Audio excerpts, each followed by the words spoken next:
ये देखिए रंग, ये भी वर्जिश है और ये भी वर्जिश है ये आरामदेह वर्जिश है, ये मुशक्क़त वाली वर्जिश है। तो जिसने पेट कम करना है, खून को सर्कुलेशन की तरफ आना है, तो फिर आ जाओ वर्जिश लगाओ। तो दोस्तों जो भी करेगा इंशाअल्लाह ताला फिट रहेगा।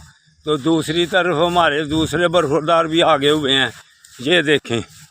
और नीचे हो जाओ वकास बेटा, देखो कितना बैंड हो जाता है, हमसे इतना बैंड कोई नहीं हो जाता।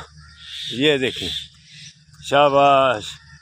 ये वकास बेटा है, जॉगिंग करके वॉक करके तो ये अब वर्जिश करने लगे। तो ये हमारा सरफराज बेटा, आज सरफराज दूसरा कोई नहीं आया, तो आज छोटा सरफराज आ गया है ज़फ़र।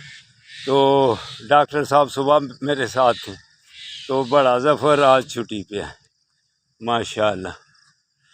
ये वकास बेटा, वकास ऊपर मुंह करो वकास, आज जिंदाबाद। दोस्तों बरखुरदारों, अगर तंदुरुस्त और तवाना रहना है तो फिर पार्क में आओ।